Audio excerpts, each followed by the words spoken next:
Hey everyone, today we're going to, happy Friday by the way. Hope you all have a great weekend. I'm going to start my weekend off with fish fritters. Caught a pike probably in springtime, so it's been in the freezer for a couple months.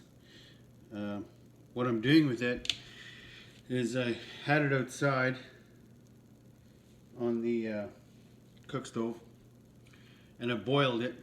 And the reason why I boiled it, because it's much easier to debone.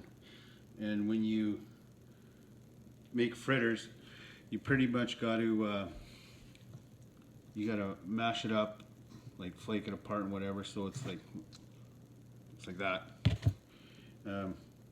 That's some batter I already made last weekend. It was in the fridge. Last weekend, like middle of the week. Anyways. To make these fritters, you got to take all the freaking bones out. Little tiny bones. Nobody wants those. So this is pike. It was a pretty big pike. And not a lot of people enjoy eating pike. And I do. I love it. My whole life I've loved pike. I have no problems with it. But this one I did years ago, probably when I was at the early teens, whatever. I used to make this at home all the time. And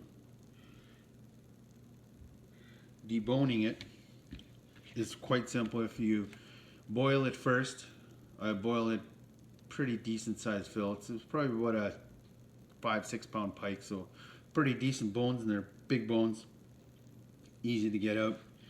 But what you got to do is boil it. You break it apart, and then it makes it much easier to contend with as far as taking the bones out.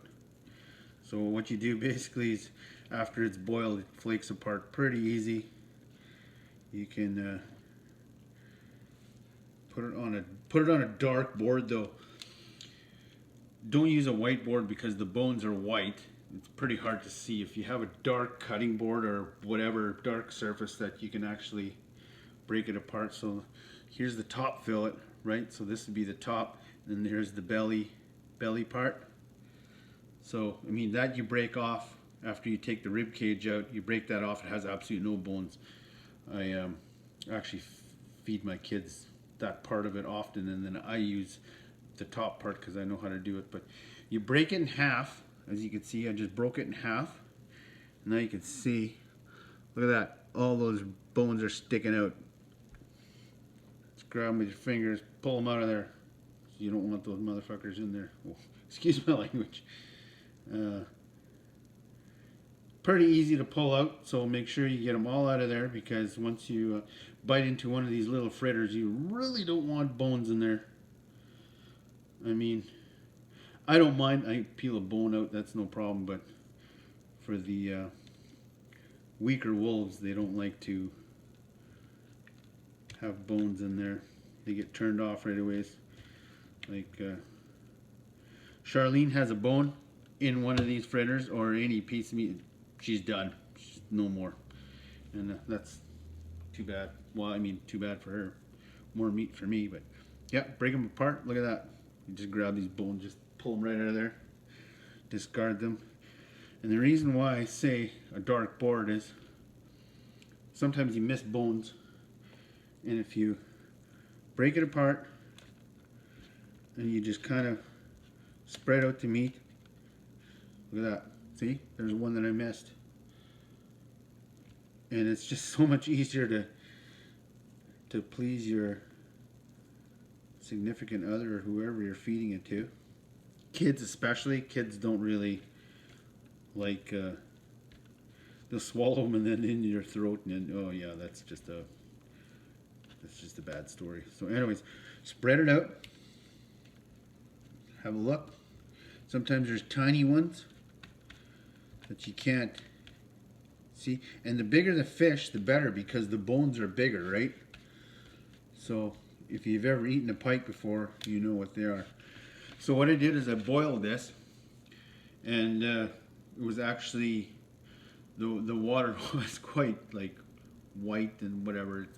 You boiled it, right? So you boil off all the I guess you could call it the yucky stuff for those of you that are fussy. But so I bought. Oh, there's one.